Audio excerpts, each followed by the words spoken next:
So welcome to video 5 of these demonstrations on how to do more advanced Unix commands. And this time we're looking at bash scripting properly using code. And here we're going to look at if statements, for loops, and while loops.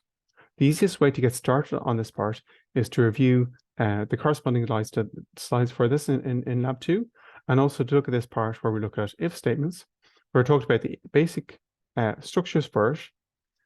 And then there's also conditionals that we'll learn about more, and the structures around how to space them out. The easiest way to get started on this is to copy and paste the scripts here and bring them over, and we're going to open them in Emacs.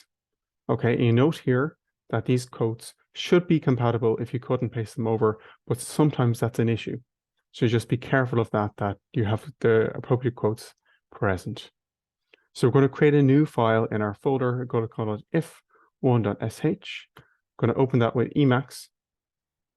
And we're just going to cut and paste that into the Emacs file that's been newly generated using Shift Insert.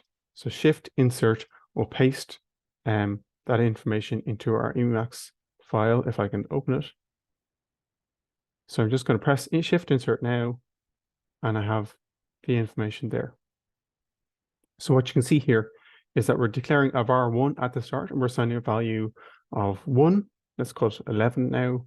And then it's saying if var1 is greater than 1, then print this out and finish. So I'm going to say var1 is var1 just to see if it actually worked properly. So let's hope so. So one thing that we need to do is chmod this to have the appropriate permissions and make it executable. So you're going to use +X to do that. And that should change the permissions. And we can look at that with, I use ls-lt is the easiest way of doing that. And you see there that we have, that it's an executable one for me. So let's run that now. And it says var1 is 11. So that appears to have worked. To evaluate if 11 was greater than 1, it found it to be true, and therefore printed out our echo statement.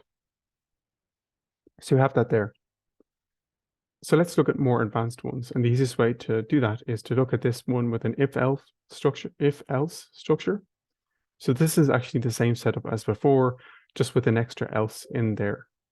So I'll try to copy and paste that over again. I'm going to call it if2. It's the same procedure as before, and we're just going to look at the code in more detail next. So you have that pasted, just Shift Insert to paste. And what's saying here that we're declaring var1 is 1 again. We're saying if var1 is greater than 1, echo var1 is greater than 1, else print var1 is less than 1. So let's try this code. So we do chmod +X if2.sh. We execute it next. And it says 1 is less than 1. Because we required the value of 1 to be greater than 1 for that first if statement to evaluate as true. So it evaluated as false and consequently printed out our statement. So we're going to just change this a bit now. And we're going to learn about a new operator. So we can take in standard output from our the script from our command prompt, and that is taken in as $1. So if we say $1 is that greater than 1, and we're going to change the echo to say $1 greater than 1 and $1 is less than 1. So $1 isn't a parameter that we give to the program. It's the first parameter. So $2 is the second parameter, and so on. So if we run it now, it will expect a parameter. So if we don't give it a parameter, it will give an error message. So this is a bit of an obscure error message, but saying on line 3, a unary operator was expected. So if we actually go back to our script, what it's saying is that there's an error on line 3. And what it's pointing out is that on line 3 here, we have a $1 here. But $1 now is undefined because we didn't give it anything. So that's why we get that error. So a good way of trying to troubleshoot errors when they arise in your script is just look at that. It says line 3 and then try to figure out what's amiss with line 3. Sometimes it could be the line before or line after if you forgot to put something in. Anyway, let's execute that, and we're going to give it a value 2. So think to yourself, what's going to happen next? What should it print? So we see it shows that 2 is greater than 1, which is what we expected. It's evaluated the first if statement as true, and therefore printed out. It has not executed the else statement. If we give it a value of -1, it says -1 is less than 1. It's the first if statement evaluated as false, so went to the else statement and printed out that part. If we say -100 and whatever, it will say that that's less than 1, and if we make that really positive, it will print say that it's greater than 1. So our script can interpret user input. If we give it something that is nonsensical, note also that you will get an error there. So let's move on to looking at if, elif, else structures. So that's kind of the next stage. So this summarizes what we were looking at there, that $0 is the name of the script, $1 is the first parameter, $2 is the second parameter, and so on and so on and so on. So elif, so that's this, we'll look at this one. So you can see this one is using $1 and has a slightly different structure. You got if, then do the commands, which is just echo, and then the elif is also there to echo that $1 is more than -5. So we'll give it input at the start. If that is greater than 1, it will just print this out. If it is equal to 1 or less than 1, it will go to this elif part. And if that is greater than -5, it will print out this. If it is below -5, so if we get a value of -6, it won't print this out. So again, we'll copy that over. We'll call it if3. I will open up Emacs there. We just pasted it in with shift insert. Okay, and let's chmod and execute it as before, +X to change the permissions, and we're going to run it, give it a standard input. So let's try 2, and that exceeds 1. So that's the first if statement. If we go -2, this should go to the elif, and we see -2 is more than -5, which is what we expected. And if we give it a value of -6, nothing happens because there's no statement in there to execute anything relevant for that parameter. So now we can combine these with if, elif, else statements. So this continues what we had before. So you can see there it's the same first few lines, and then we have an extra else if $1 is less than -5. So Emacs if for.sh. Let's paste that in there. Shift insert. Okay, that's saved. I'm just going to use my cursor to scroll through the commands because I'm lazy. And then we're going to run if for there oh dear, we didn't put any parameter in there. So now it has 2 issues where it can't execute the code on lines 1 and 4 because $1 has no value. So let's give it a value. Let's try 4. So it says 4 is greater than 1. That's the first if statement, which evaluate is true. If we give a value of -1, it skips that, goes to elif, prints that out. If you give a value of -11, it goes to the else statement and prints that out. And we can modify this further. If we go back here, we can check out the second parameter. We can sometimes give a program. So we have Emacs there appearing. So we're going to look at using $2. So we're going to say if $2 is greater than 5, then echo $2 is more than -5. And then we're going to change the final one to be nothing, neither are more than -5. So now we're going to give it 2 parameters. So now we'll give it two parameters. We'll say -2 and -2. And now it has gone to the elif part, where it says -2 is more than -5. If you give it -2 and -6, it says neither are more than -5. If you give it -22 and 2, it still says, it looks at the second parameter again, and it says -2 is more than -5. If we give it 2 and -2, it goes to the first query. So you can see by toggling the parameters like this, we can better understand what's going on. So I recommend this, that for understanding these is to change the parameters to see what happens, and you can explore the different operators given here and here to see what works, but just note that if you use ones without spaces, you'll get a sad face because it won't work. Okay, so next we're looking at shell scripting. So here we can copy and paste this over to understand what we're doing here with our for loop. So here we're declaring a for loop at the start. So for is a special word, and we declare a variable var1 just like we did before. And what we're saying here is that var1 takes in the value of 1 and then 2 and then 4. And then defines the statements that will execute when var takes on each of these values sequentially.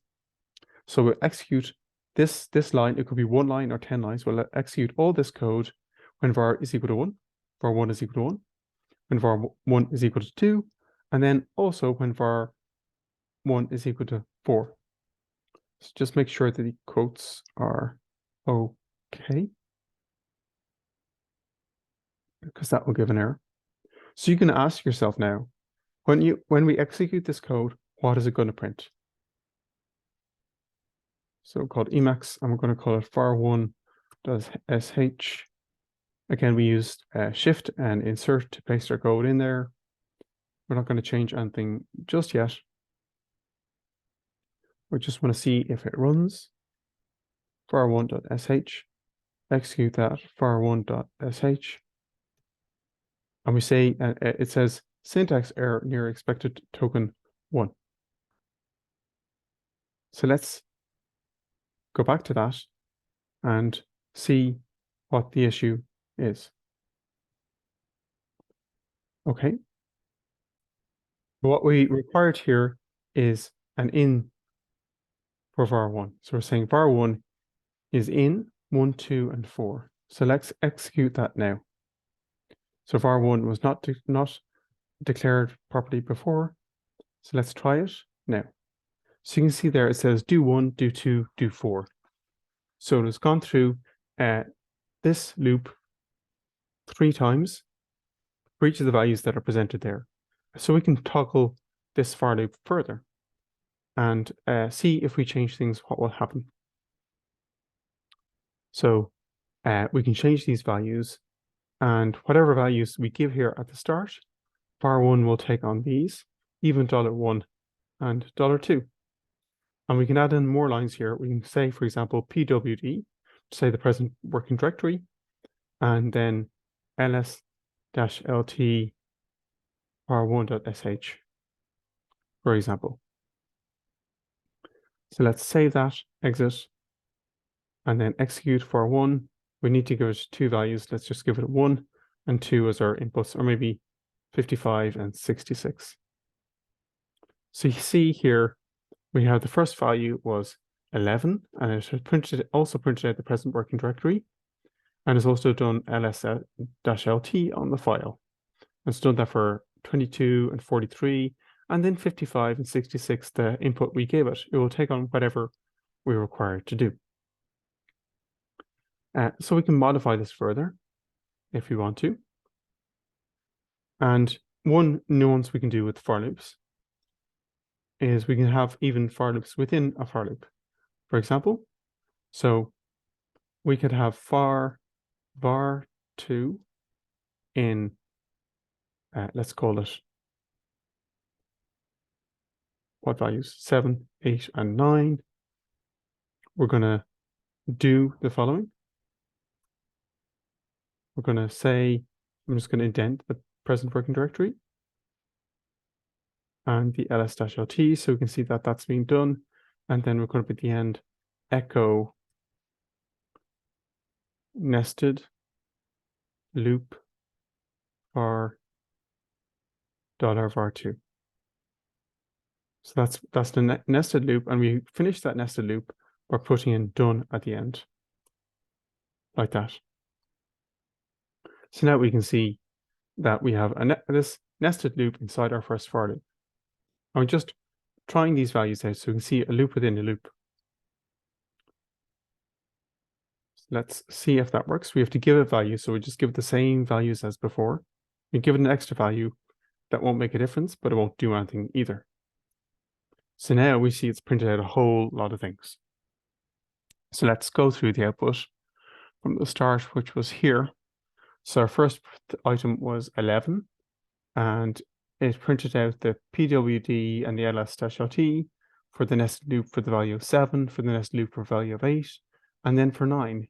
And then it completed that inner loop and went back out to the outer loop for the second value, which is 22, and is printed out the full nested loop for that value of 22 next. And then it's gone to a value of 43, and it's continued doing that and printed out the full nested loop inside that for 43, and same for 55 and 66. And you see no sign of 77, which we'd given it because it's not used inside the program. So you can see there we can have loops inside loops, and you can have nested loops, and nested for loops can be flexible for doing certain things if you're manipulating data sets. However, there are more efficient data structures for doing that, particularly hashes, and probably better languages than just Bash, such as R, Perl, or Python. We can also look at an example here. This is one showing a more advanced for loop that you can take in and adjust yourselves. Is a while loop. So you're going to look at this further.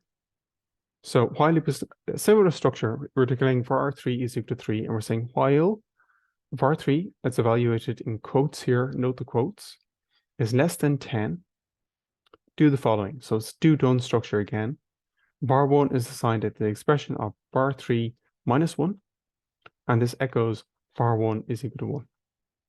So when you first go through this loop, var3 is equal to 3, we assign var1 as the expression of var3 minus 1, so var1 becomes 2. We print that out. So let's see what happens when we run this. So we're going to emacs while1.sh. And again, we use shift insert to paste that in. Oh, I may have had this already. So Control K to remove all that. Shift insert. I think I did it twice. Okay, that's I think what we had. Okay, let's save that. We'll chmod plus x for while1.sh. I'm going to run the while loop. Remember, we had no input. What you see there is that it's running. It's an infinite loop. So for var1 is equal to 2 is what it's saying. And it's just keep going there. So we do Control C to cancel. So what we need to do is add an increment in here. So we might actually change this in our script. So we need to increment what here? We need to increment var3 because that's counting. So it says if var3 is less than 10, while it's less than 10, so that might make sense, therefore, that we should count var3 as we go along. var3 is equal to the expression of var3 plus 1 in our quotes, like that. And that will mean each time we go through the loop, var3 will increase. So let's try this. So now we see that it's printing out the value of var2. So var1 is the value of 2 the first time we go through the loop, then 3, 4, 5, 6, 7, 8. And when it gets to the value where var3 is 10, that means the loop stops. So that's why you have var1 finishing there at 8. We can adjust that and see that more clearly for var3 if we just print out var3 instead of var1. So let's look at that. var3 is equal to var3. And you can see there it runs from 3 to 9. Again, if we change the parameter of the condition at the start of the loop, we can change it to run however long we want it to run for. So maybe 1011 times. And if we run that, it just keeps going up to the condition where it's no longer true. So it finishes there. So final point just on this whole scripting thing is to open that up. We can actually write executable commands inside here if we wish to do so. So we're going to use echo here because I don't actually want to run anything directly. But for instance, if we're using a sequence alignment tool called muscle, we may have a bunch of files we could give as input. And we could call each of them var3.fa for fast input, and I might have output files, which might be var1.out, for example. So we can actually add our commands in here that we want to do to make our life more easy. So we can execute all these different commands if we wish to using bash scripting, and therefore help to automate our scripts. In practice, some of the commands may be more complicated than this because the files have particular names, but you can see proof in principle about how you can actually make things more efficient. So that concludes our brief introduction to writing proper bash scripts. Of course, there's a huge amount more that can be learned, and this should give you a basis of exploring that depending on what you wish to do. And please note also that if you're competent in any other language, you can do the exact same thing here and often more using that language. So it depends really on what approach you best wish to take for your particular work.